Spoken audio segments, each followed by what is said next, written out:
Your Honor, it's not that serious. I've got a game Friday. My dad can handle this. After more than 3 decades holding this gavel, I've learned a brutal truth about human nature. True remorse is rare, but arrogance is always in abundant supply. Some mornings, I walk into this courthouse not to find the truth. The truth is usually sitting right there in the police report, but to see if a defendant has even a shred of respect for the lives they've destroyed. And that morning, a young man named Brandon walked into my courtroom, carrying an attitude that reminded me exactly why some people call me a nightmare for the entitled. The day started coldly. I woke up at 5 a.m. while the rest of the city was still deep in sleep. I sat in my home office, turning through the pages of the day's docket. There were no birds singing, no romantic piece, just me and a list of human errors. My coffee was black and bitter, much like the reality I face every single day. My wife often tells me I need to lighten up, but she doesn't see what I see. She doesn't see the perpetrators walking around carefree while their victims have to live in fear for the rest of their lives. By 8:30, I was at the courthouse. My courtroom, courtroom 4, has its own atmosphere. It isn't warm, it is strict. The sound of my footsteps on the hardwood floor signals that playtime is over. My clerk, Mrs. Miller, placed a stack of files on my bench. She didn't say much, just gave a slight nod. She knew it was going to be a long day. On the list today were petty thefts, disorderly conduct, and one serious assault. Brandon's case. When I took my seat, I spent a minute scanning the room. I always do that. I don't look at the lawyers. I look at the people sitting in the back rows. I saw the defendant's mother, anxiously twisting a handkerchief in her hands. I saw the victim's father, his eyes red with rage and helplessness. And then I saw the victim, a young woman named Emily. She was curled up in the corner of the room, hands trembling, her eyes glued to the floor as if she wanted to disappear. A stark white bandage was still taped across her forehead. And then the bailiff led Brandon in. He didn't walk like a man facing justice. He walked like he was entering a boring party he was forced to attend. 19 years old, wearing an expensive suit that I'm sure his father bought to impress me. But a suit cannot hide character. He was chewing gum, head held high, chin jutting out. His eyes scanned past me without a hint of fear or respect. He looked around the courtroom with a bored expression, as if this entire process was just a waste of his precious time. As Brandon walked past the row where Emily was sitting, I saw it. It was a fleeting moment, but I never miss a thing. He glanced at the girl he was accused of assaulting, the girl shaking with fear at his very presence, and he rolled his eyes. An eye roll. It wasn't just a gesture. It was a statement. It said, "You are nothing." It said, "This trial is a joke."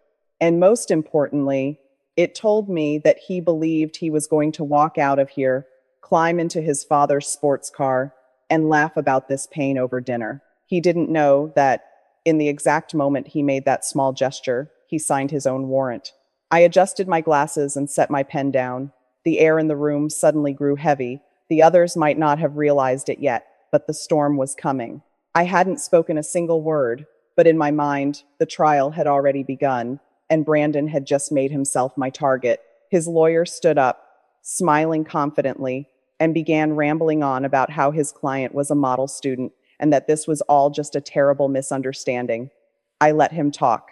I always let them talk, because the more they speak, the more terrifying the silence will be when I finally open my mouth. I stared right at Brandon. He was still tapping his foot, occasionally glancing at his watch. He thought bail was already arranged. He thought I was just some boring old man in a black robe. He was wrong. The defense attorney sat down, smoothing his silk tie, looking satisfied. He thought he'd done his job. He thought the script was already written, a standard apology, a slap on the wrist, a check written by Daddy, and everyone goes home in time for lunch. I let the silence stretch. 5 seconds, 10 seconds. In a courtroom, silence is the loudest noise in the world. It makes the guilty squirm. It makes the innocent pray. Brandon stopped tapping his foot. He finally looked up at me, confused by the delay, his jaw still working on that piece of gum. "Mr. Harrison," I said, my voice low but cutting through the air like a cold draft. "Is there somewhere else you'd rather be?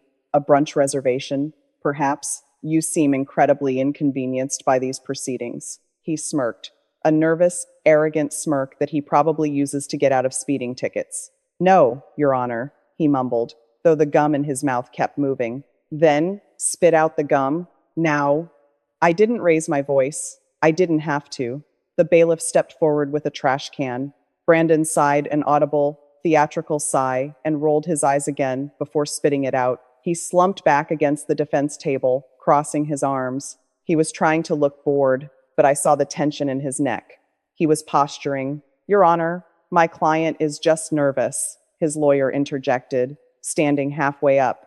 He's never been in this situation before. He's a good kid. Counsel, I didn't even look at the attorney. My eyes were locked on the boy. If you interrupt me one more time, you will be joining your client in the holding cell for contempt. Sit down. The lawyer froze, his face flushing pink, and slowly sank back into his chair. The room went deadly quiet. The air conditioning hummed, but no one dared to breathe. I turned my attention back to the boy. Your attorney calls you a model student. He says this assault was a misunderstanding. He says you have a bright future.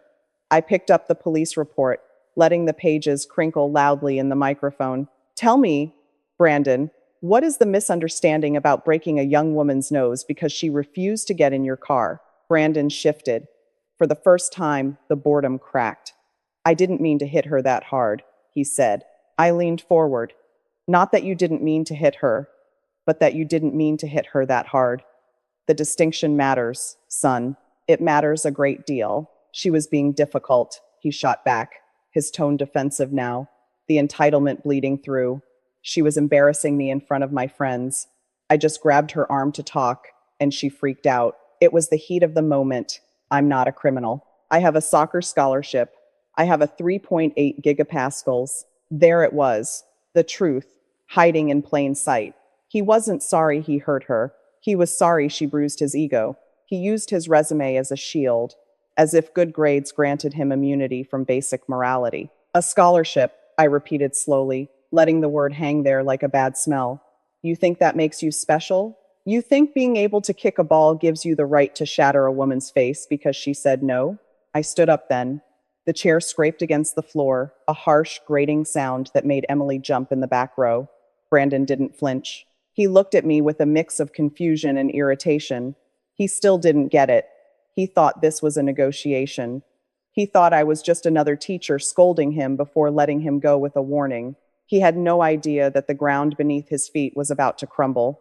I see here the bail recommendation is set at $5,000, I said, glancing at the paperwork. Pocket change for your family, I assume. Brandon nodded, almost smiling again, regaining his footing. Yeah, my dad is already handling it. The bondsman is outside. Is that so? I closed the folder with a sharp thud. Well, tell your father to put his checkbook away.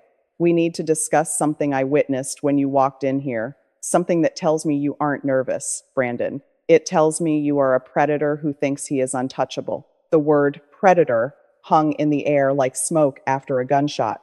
You could hear a pin drop. Even the air conditioning seemed to hold its breath. Brandon's smirk vanished, replaced by a flash of genuine anger.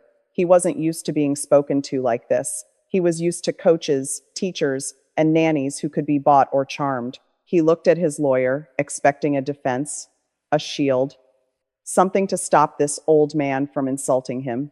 Your Honor, I must object. The attorney shot up from his chair, his face red. That is highly prejudicial language. My client has no prior record.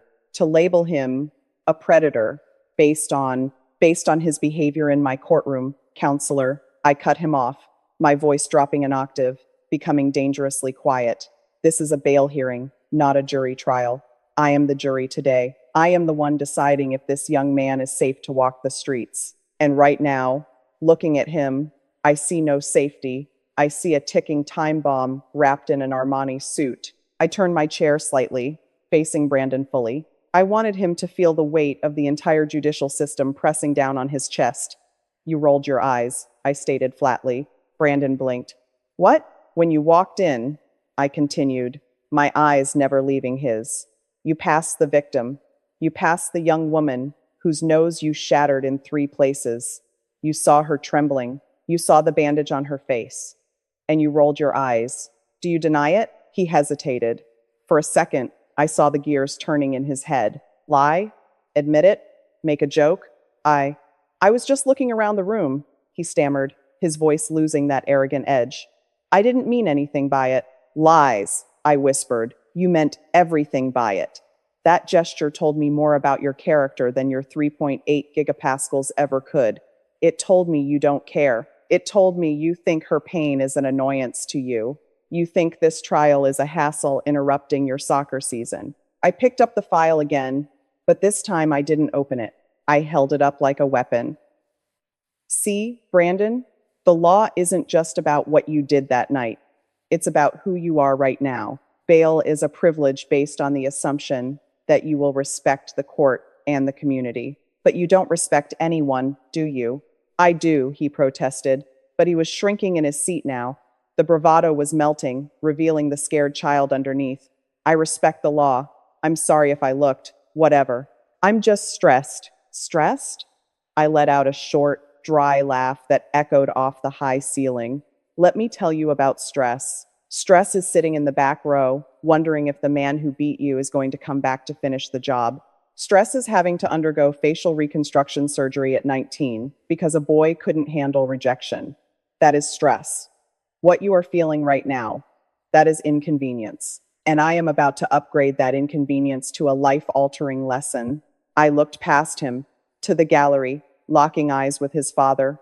The man was holding a checkbook, his pen poised, looking impatient. He looked just like his son, entitled, irritated, ready to buy his way out.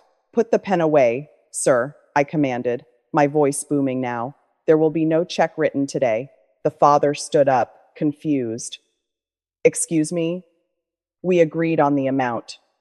The bondsman said. The bondsman does not run this courtroom, I snapped. I do. And I have just decided that the previous bail recommendation is woefully insufficient. I turned back to Brandon. He looked pale. He finally realized that the script had changed. The daddy fixes everything ending wasn't happening. You rolled your eyes at a victim, I said, leaning over the bench, my shadow falling over him. In my 30 years, I have sent men to prison for less disrespect than that. You think you're going home today? I paused, letting the fear take root in his eyes. Think again. The panic in Brandon's eyes was almost visceral. It was the specific kind of terror that hits a person who has never been told no in their entire life. He looked at his father, silently begging him to fix it, to pull out a gold card, to call a senator, to do whatever it is they usually do to make problems disappear. But his father just stood there, mouth slightly open, checkbook limp in his hand, realizing for the first time that his currency held no value in my domain. Your Honor, this is highly irregular, the defense attorney sputtered, desperation creeping into his voice. You cannot revoke bail based on a facial expression. My client has constitutional rights, and the victim has the right not to be terrorized by a boy who thinks violence is a hobby. I shot back, my voice like gravel. You want to talk about rights? Let's talk about the right to safety. Bail is not a right, counselor. It is a calculated risk taken by the court. And looking at your client, his posture, his dismissal of the victim, his complete lack of fear, I calculate the risk is too high. I picked up my pen and drew a thick, dark line through the previous order. The sound of the pen scratching against the paper echoed in the silent room. You see, Brandon, I said, looking down at him over the rims of my glasses. You thought you could buy your way out of this, because that's what you've always done. You break a window, Daddy pays for it. You crash a car, Daddy buys a new one. You break a girl's face, Daddy pays the bond. I shook my head slowly. Not today. Today, the bill comes due, and it is not one your father can pay. I turned to the court clerk, my voice booming with absolute finality. I am revoking the previous bail offer. The defendant is remanded to the custody of the sheriff's department without bail pending trial. No, Brandon shouted, standing up. You can't do that. I have a game on Friday. I have scouts coming. Sit down. The bailiff moved in, his hand resting on his taser. Brandon slumped back into his chair, looking small, looking like a child who had just realized the monsters under the bed were real. I do not care about your game, I told him. my voice dropping to a terrifying whisper. I do not care about your scouts. I do not care about your future career in the Premier League. Right now, the only uniform you need to worry about is an orange jumpsuit. You are not a star athlete in here, son. You are inmate number 4920. The reality of it hit him like a physical blow. The color drained from his face. He looked at his hands, trembling on the table. The arrogance was gone, replaced by the raw, ugly shock of consequences. You rolled your eyes because you thought you were above this, I continued, relentless. You thought Emily was beneath you. You thought I was just a hurdle to jump over. But let me teach you something about gravity, Brandon. The higher you hold your nose in the air, the harder you hit the concrete when you fall. And you just fell. I gestured to the officer standing by the wall. Take him into custody. The sound of handcuffs unclicking from a belt is a sound I have heard thousands of times. It is a mechanical, cold sound. Usually, defendants flinch. Brandon didn't flinch. He froze. He watched the officers approach him as if he were watching a car crash in slow motion. He looked at his lawyer. Do something, he hissed. I will file a motion, the lawyer stammered, but he knew it was over. He knew that once I make a ruling like this, based on conduct in open court, it sticks. As the officers instructed Brandon to put his hands behind his back, the boy looked at me one last time. There was no defiance left, just disbelief. This isn't fair, he whined, the entitlement fighting for its last breath. Fair? I asked, raising an eyebrow. Fair would be you feeling every ounce of pain you inflicted on that girl.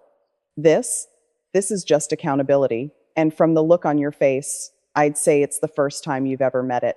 The metallic click of the handcuffs locking around Brandon's wrists was the only sound in the room. It was sharp, cold, and final. For the first time all morning, the young man looked terrified. The reality of his situation had finally pierced the bubble of privilege he had lived in since birth. He looked down at the steel cuffs against his expensive suit cuffs, his brain unable to process that this was actually happening to him. He wasn't watching a movie, he was the main character in a tragedy of his own making. But as the officers began to guide him toward the holding cell door, the silence shattered. This is ridiculous, Brandon's father roared, slamming his hand down on the wooden bench in the gallery. He stood up, his face a dangerous shade of purple, pointing a trembling finger at me. Do you know who I am? Do you know who I know in this city? You cannot treat my son like a common criminal. The gallery gasped. The bailiffs tensed, hands hovering over their belts. I didn't flinch. I didn't even blink. I slowly took off my glasses and set them down on the bench, staring at the man with a look that would freeze water. Mr. Harrison, I said, my voice dangerously low, I suggest you sit down before you join your son in custody. This is a court of law, not a boardroom where you can bully your way into a deal. I will not sit down, he shouted, stepping into the aisle, his entitlement spilling out like toxic waste. My son has a future. He made a mistake. You are ruining his life over a teenage spat. I will have your badge for this. I will bury you in litigation. Dad, stop, Brandon pleaded, his voice cracking. Even he, in his arrogance, knew you do not threaten a sitting judge. But the father was past reasoning. He was a man used to controlling his world, and for the first time, he was facing a wall he couldn't knock down with a wallet. I signaled the bailiffs to hold their position. I wanted the room to see this. I wanted everyone to understand exactly why Brandon was the way he was. The apple had not fallen far from the tree. It was rotting right next to the trunk. Sir, I spoke clearly, addressing the father but making sure the recording equipment caught every syllable. You just threatened a judicial officer on the record. That is a felony. But I am going to give you one moment of grace, not for your sake, but because I want you to listen to what I am about to say. The father stopped, his chest heaving, his face slick with sweat.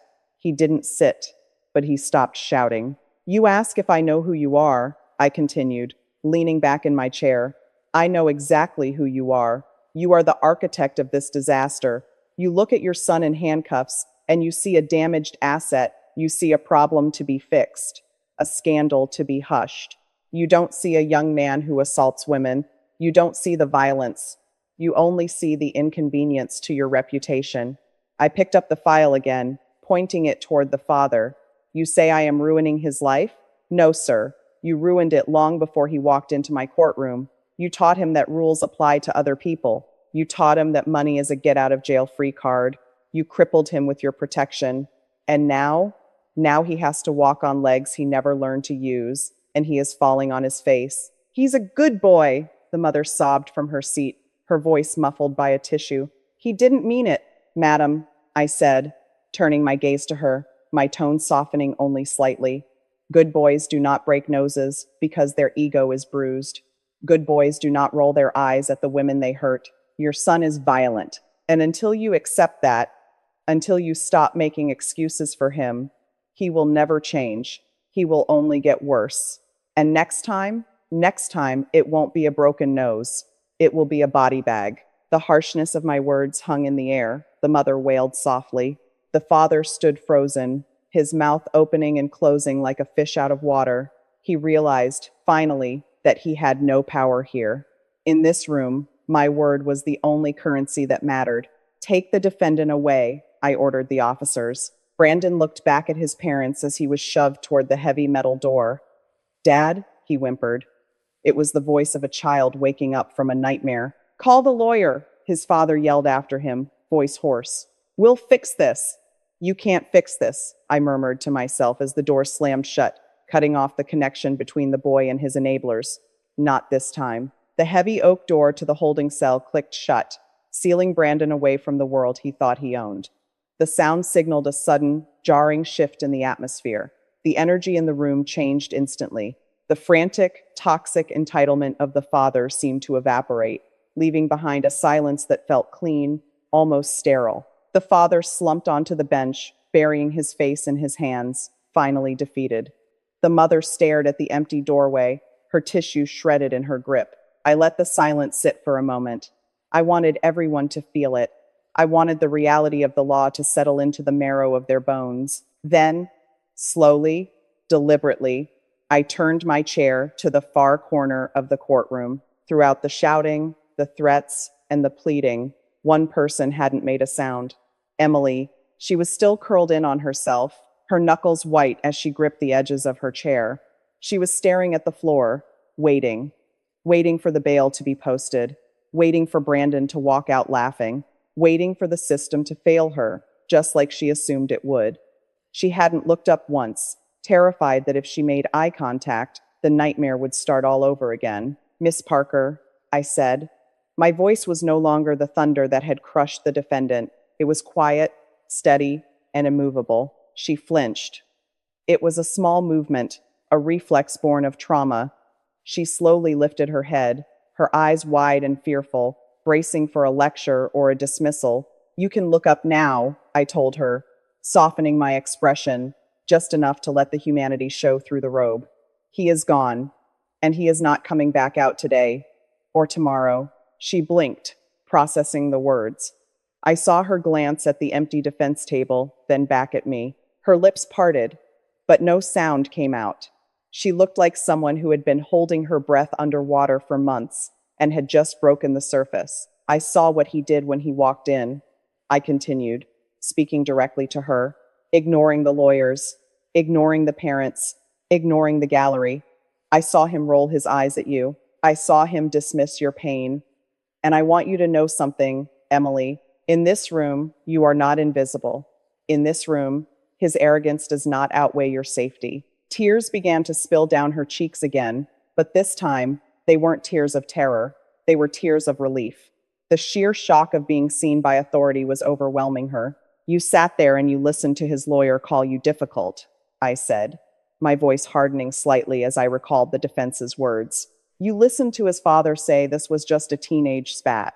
You listened to them try to rewrite your history to save their reputation. I want to be very clear with you. I did not believe a single word of it. I leaned forward, resting my elbows on the bench. What happened to you was not an accident. It was not a misunderstanding. It was a crime. And the person responsible is currently sitting in a 6x8 concrete cell, realizing that he is not the center of the universe. You put him there, Emily? Not me. You did, by having the courage to show up today. Thank you, she whispered. The sound was so faint the microphone barely caught it. Do not thank me for doing my job. I shook my head firmly. Justice is not a favor. It is your right. but I need you to do something for me. When you walk out of those doors today, I want you to walk with your head up. Do not let his family, his friends, or his money make you feel small. You survived him, and today the law stood beside you. I looked over at the parents, who were now watching this exchange with a mixture of shame and shock. They had spent so much energy protecting their son that they had completely forgotten the human being he had hurt. Mr. and Mrs. Harrison, I addressed them without turning my head fully, my focus still on the girl. Look at her. Look at the young woman your son treated like garbage. This is not a nameless victim in a police report. This is a person. If you want to help your son, stop writing checks and start teaching him how to look at a human being without seeing a target. The father looked at Emily, really looked at her. For the first time, I saw the arrogance crack. He looked down, unable to hold her gaze. Miss Parker, I said, bringing her attention back to me. The protective order remains in full effect. If anyone, and I mean anyone from his family or his circle, contacts you, you call my office immediately, and I will make sure their accommodations are right next to his. Do you understand? Yes, Your Honor, she said. Her voice was stronger this time. She sat up a little straighter. The trembling in her hands had stopped. Good, I nodded. You are free to go. As she stood up to leave, she didn't scurry out like a frightened animal. She gathered her purse, smoothed her coat, and walked down the center aisle. She walked past the parents who had tried to silence her. She walked past the lawyer who had tried to discredit her. And for the first time that morning, she didn't look at the floor. She looked straight ahead. I watched her go, feeling the weight in my chest lighten just a fraction. This is why I do this. Not for the power, not for the control, but for that specific moment when the prey realizes they no longer have to run. The door clicked shut. Brandon was gone. But the energy of his exit still vibrated in the air like the hum of a high-tension wire. The defense attorney, Mr. Sterling, was still standing there, his expensive leather briefcase looking heavy in his hand. He looked like a man who had just tried to sell ice to a polar bear and failed miserably. He opened his mouth, likely to ask for a sidebar, a timeline for a bail review motion, or perhaps just to salvage some shred of his own professional dignity. Don't, I said. One word. Simple. Flat. He closed his mouth. He nodded once, a stiff, jerky motion, and began packing his papers with frantic efficiency. There was no strut in his step as he walked past the parents. He didn't offer them reassurance. He didn't pat the father on the shoulder. He walked right out. He knew a sinking ship when he saw one, and he wasn't going to drown with the captain. The parents were the last to move. The father stood up, smoothing his rumpled suit jacket, trying to regain the mask of the powerful executive, but the mask was cracked. He looked at me with hatred, pure and unadulterated. He wanted to scream. He wanted to sue. He wanted to burn this courthouse to the ground. But he had seen what happened to his son, and for the first time in his life, fear outweighed his ego. He grabbed his wife's arm a little too roughly and steered her toward the exit. She was still weeping, looking back at the heavy steel door where her baby had vanished into the system. And Mr. Harrison, I called out just before they reached the double doors. The father froze.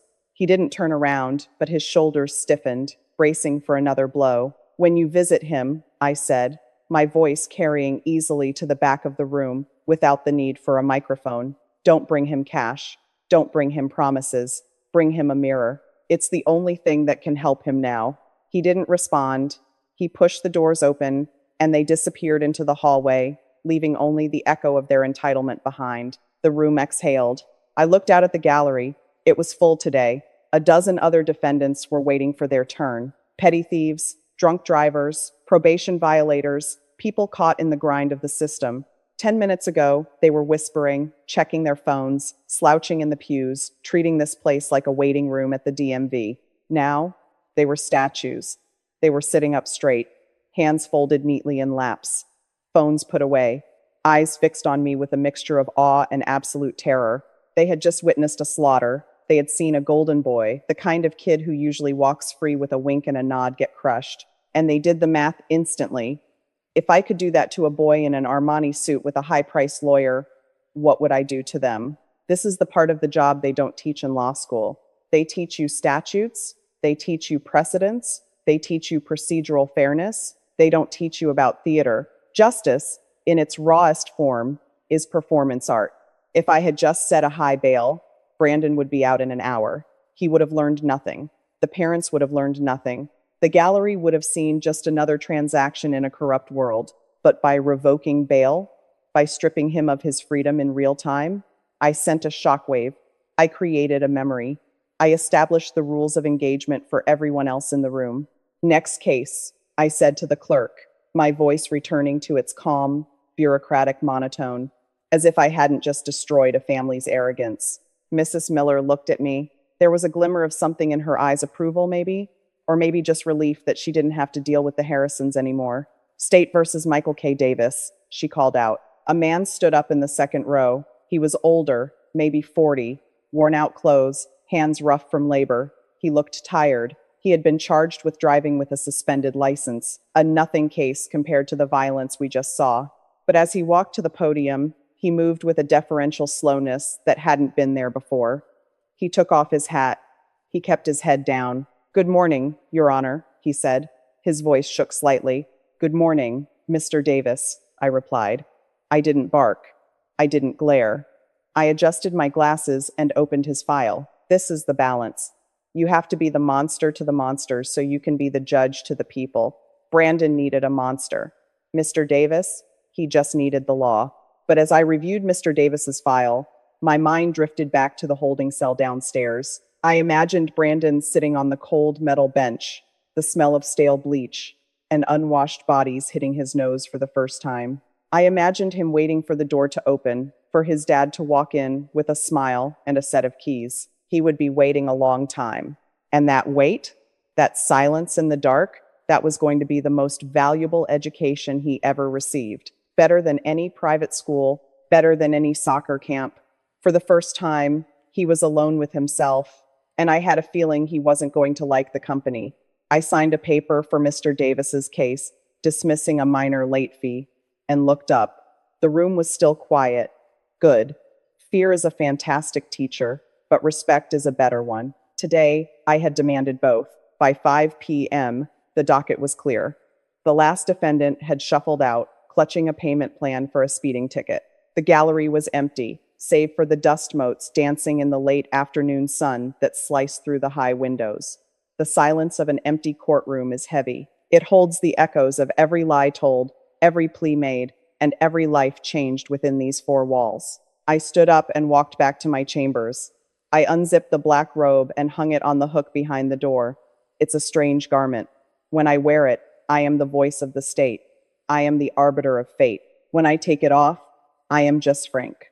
I have back pain. I worry about my cholesterol. I wonder if it's going to rain. But for those 8 hours on the bench, I have to be something else. I have to be the wall that entitlement crashes against. I poured the last of the cold coffee down the sink and sat at my desk, looking at the city skyline. Somewhere down there, in the concrete bowels of the county jail, Brandon is experiencing his first night of reality. He has traded his Italian wool suit for a polyester orange jumpsuit that smells of industrial detergent and other men's sweat.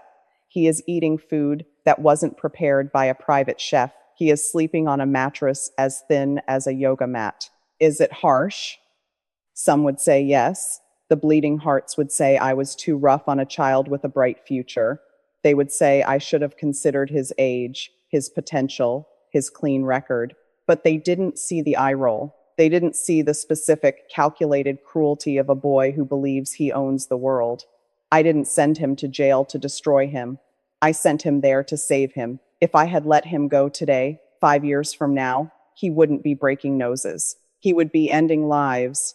He would be behind the wheel of a car, drunk, plowing into a family, confident that daddy could fix that too. Today, I broke the cycle. I introduced a virus into his perfect system.